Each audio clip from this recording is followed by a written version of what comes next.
Hello everyone, welcome to channel learn with ease. आज का topic है काउंटिंग रेशियोज का, जिसमें हम सॉल्व करेंगे question number 65, chapter 3 TS Grewal की बुक से, class 12 accounts. Online sessions, online classes के लिए आप मुझे स्क्रीन पर दिए गए इस नंबर पर व्हाट्सएप कर सकते हो अपना नाम और क्लास। अगर आप टीएस ग्रेवाल के साथ साथ डीके गोयल बुक को फॉलो कर रहे हो तो चैनल की प्लेलिस्ट को क्लिक करो, आपको न्यू एडिशन के सॉल्यूशंस अपलोडेड मिलेंगे। साथ में ही कम्युनिटी सेक्शन में एमसीक्यूज मिलेंगे क्विज के फॉर्मेट में, और एमसीक्यूज के सॉल्यूशन शॉर्ट्स में। तो बहुत कुछ है चैनल पर, विजिट द चैनल। अच्छा लगे तो शेयर और सब्सक्राइब जरूर करना। क्वेश्चन में दिए हैं कि आपको इस इंफॉर्मेशन के बेस पर ये तीन रेशियो कैलकुलेट करनी है: proprietary ratio, debt to equity ratio और total assets to debt ratio. तो प्रोप्राइटरी रेशियो के लिए हमें क्या चाहिए? एक तो शेयर होल्डर्स फंड और दूसरा टोटल एसेट। कैसे निकालोगे? टोटल एसेट तो हम निकाल सकते हैं, non current asset plus current asset, इन दोनों का टोटल करो, टोटल एसेट आ गई आपकी 80 लाख। अब आपको शेयर होल्डर्स फंड निकालना है। उसके लिए कैसे निकालोगे? यहाँ पर कोई ज्यादा इंफॉर्मेशन नहीं है। तो उसके लिए आपको क्या करना है, आपको ये पता है कि आपकी बैलेंस शीट में जितनी एसेट्स होंगी उतनी लाइबिलिटीज होगी, तभी आपकी बैलेंस शीट मैच करेगी। तो टोटल एसेट अगर आपकी 80 लाख है तो आपकी टोटल लाइबिलिटीज भी 80 लाख होगी। हमने अभी यहाँ पर फाइंड किया ना टोटल एसेट 80 लाख, तो हमारी टोटल लाइबिलिटीज भी 80 लाख होगी। अब टोटल लाइबिलिटीज का क्या मतलब है? Share holders fund plus non current liabilities plus current liabilities, इन तीनों का टोटल आपकी टोटल लाइबिलिटीज बनती है। तो अगर आपको शेयर होल्डर्स फंड चाहिए तो हम शेयर होल्डर्स फंड में से नॉन करंट लाइबिलिटी मतलब लॉन्ग टर्म बोरिंग्स 15 लाख और लॉन्ग टर्म प्रोविजंस 25 लाख को माइनस कर दें। साथ में ही अगर हम करंट लाइबिलिटीज को भी माइनस कर दें 20 लाख को, तो आपके पास क्या मिल जाएगा? शेयर होल्डर्स फंड 20 लाख रुपए। तो दोनों चीज अब आपके पास आ गई, रेशियो हम निकाल सकते हैं। ऊपर आएगा आपका शेयर होल्डर्स फंड, उसके बाद नीचे टोटल एसेट्स।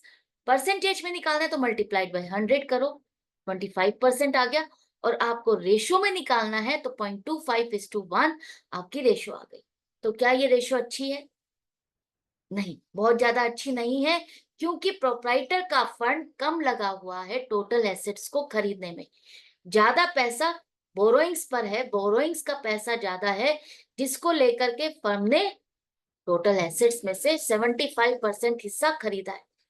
तो जितनी ये रेशो लो होगी ऑर्गेनाइजेशन के लिए बैड है, वो बताएगी कि इस ऑर्गेनाइजेशन की लॉन्ग टर्म फाइनेंशियल पोजीशन ज्यादा अच्छी नहीं है। और जितनी रेशो हाई होगी उतना अच्छा है कि लॉन्ग टर्म फाइनेंशियल पोजीशन अच्छी है।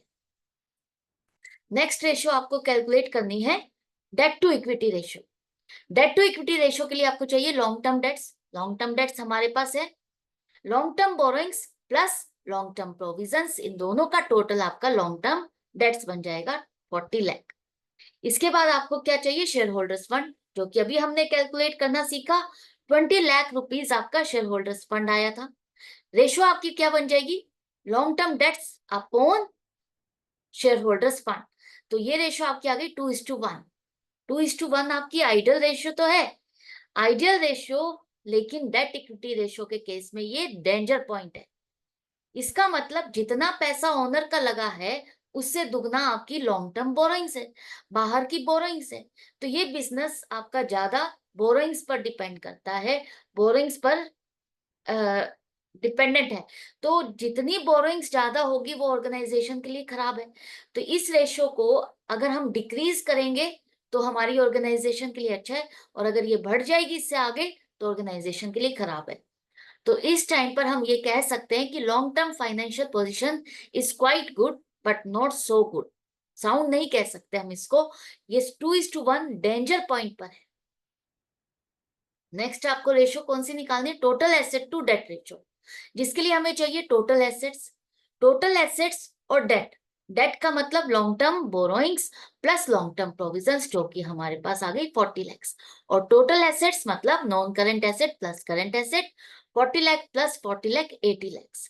तो रेशियो क्या बन जाएगी आपकी? Total assets upon debt 2:1।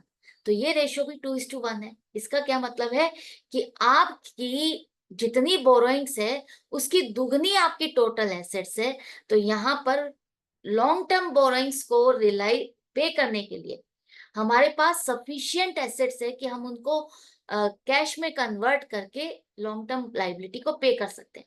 तो ये रेशियो बहुत अच्छी है, इस ऑर्गेनाइजेशन की आइडियल रेशियो बहुत अच्छी है, 2:1 टोटल एसेट्स अपॉन डेट, जो कि सेफ्टी मार्जिन बहुत है, जो कि लेंडर्स के लिए एक पॉजिटिव पॉइंट है कि उनके लोन की रिपेमेंट इजीली हो सकती है इस ऑर्गेनाइजेशन में। तो लॉन्ग टर्म फाइनेंशियल पोजीशन इस केस में हम क्या कहेंगे, अच्छी है, साउंड है। क्योंकि डेटर्स के लिए, sorry, long long term borrowings के जो लेंडर्स हैं उनके लिए पॉजिटिव पॉइंट है कि यहाँ पर एसेट्स उनकी बोरोइंग से दुगनी है, तो उनके लोन को कोई खतरा नहीं है, उनके लोन की रिपेमेंट इजीली हो सकती है। तो आई होप ये तीनों रेशियोज आपको अच्छे से समझ में आ गई है, कैसे कैलकुलेट करनी है, एनालिसिस क्या है, ये तीनों रेशियोज बताती क्या है, ये सब कुछ समझ में आता जा रहा है। तो इसी तरह से कनेक्टेड रहो, सीखते रहो, समझते रहो। हम मिलेंगे नेक्स्ट वीडियो में नेक्स्ट क्वेश्चन के साथ। Good bye and take care.